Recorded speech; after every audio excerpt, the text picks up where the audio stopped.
Assalamualaikum warahmatullahi wabarakatuh. Halo, perkenalkan saya Aziza Salsabila Faira dari Program Studi Administrasi Bisnis Universitas Brawijaya. Pada kesempatan kali ini, saya akan membahas mengenai implementasi negosiasi pada salah satu himpunan mahasiswa dari program studi yang ada di Universitas Brawijaya. Nah, pada video ini juga nantinya saya akan melakukan wawancara pada salah seorang narasumber yang menjadi anggota himpunan tersebut. Nah, sebelum itu saya akan menjelaskan apa sih itu konflik. Jadi, konflik merupakan suatu proses pertentangan yang diekspresikan antara dua pihak atau lebih yang saling tergantungan mengenai objek konflik, menggunakan pola perilaku dan interaksi konflik yang menghasilkan keluaran konflik.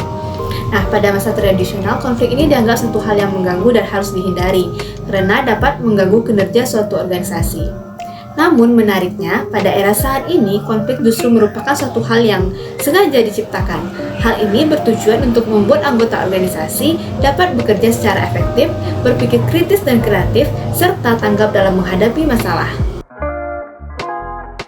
Halo, selamat sore Kak. Halo, selamat sore. Nah, sebelumnya mohon maaf nih mengganggu waktunya Kakak. Saya izin wawancara sebentar ya Kak. Oke. Kakak boleh perkenalkan dirinya terlebih dahulu? Halo, aku Ana dari Universitas Brawijaya. Oke Kak Ana, nah saya izin bertanya nih, apakah Kakak sebelumnya pernah mengikuti organisasi? Iya, pernah. Saya demisioner organisasi himpunan mahasiswa di salah satu prodi Universitas Brawijaya. Oke Kak Ana, jadi gini, saya ingin bertanya nih tentang implementasi negosiasi pada organisasi yang pernah Kakak ikuti ya. Dari hasil wawancara diketahui bahwa organisasi yang saya teliti ini merupakan organisasi himpunan mahasiswa dari salah satu program studi yang ada di Universitas Brawijaya. Konflik merupakan sesuatu yang tidak dapat dihindari. Oleh karena itu, organisasi ini juga memiliki konflik dalam masa berdirinya. Konflik ini berawal ketika organisasi ini melaksanakan salah satu program kerjanya yang diadakan pada bulan Februari lalu. Dalam kegiatannya, organisasi ini bekerja sama dengan suatu vendor dan menentukan kontrak atau MOU yang akhirnya disepakati oleh kedua belah pihak. Setelah kegiatan selesai, disebutkan bahwa pihak vendor seharusnya langsung membongkar venue acara, dikarenakan keesokan harinya merupakan hari pertama perkuliahan di semester baru. Namun kenyataannya pihak vendor melanggar MOU tersebut sehingga menimbulkan konflik lain seperti panitia pelaksana program kerja tersebut dianggap lalai dan ditegur oleh pihak keamanan Universitas Brawijaya. Namun dengan ini, pihak organisasi langsung menindaklanjuti dengan melakukan negosiasi terhadap pihak vendor. Setelah proses panjang negosiasi dilalui, sehingga didapat keputusan bahwa pihak vendor mengaku teledor dan salah telah melanggar kesepakatan bersama. Lalu pihak vendor meminta maaf kepada organisasi tersebut. Oke, setelah tadi saya mendapat gambaran dan informasi dari narasumber, dapat disimpulkan bahwa negosiasi yang dilakukan merupakan negosiasi distributif.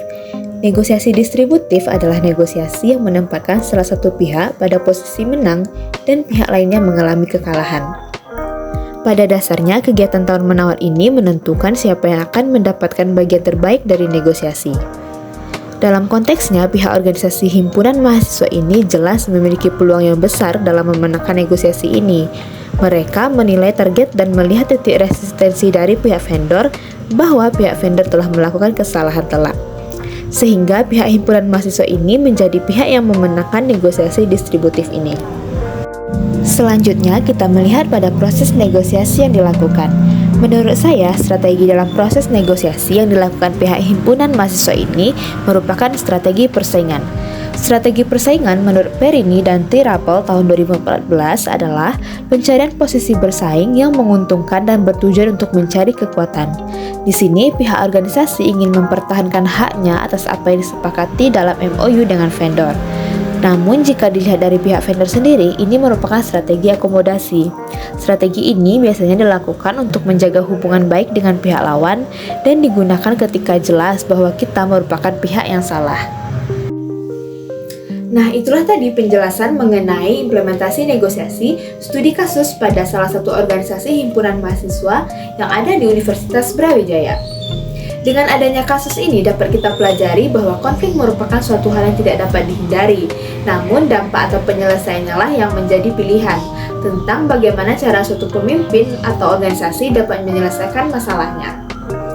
Saran saya pada kasus ini adalah bagaimana kedua belah pihak yang telah melakukan kerjasama dan adanya kesepakatan bersama agar dapat mengkomunikasikannya dengan lebih baik, agar tidak terjadi hal-hal yang dapat merugikan pihak lain maupun berdampak pada pihak kita sendiri. Sekian yang dapat saya sampaikan, lebih kurangnya mohon maaf. Terima kasih telah menonton video ini, semoga dapat memberikan kebermanfaatan bagi kita semua. Sampai ketemu di lain kesempatan. Wassalamualaikum warahmatullahi wabarakatuh.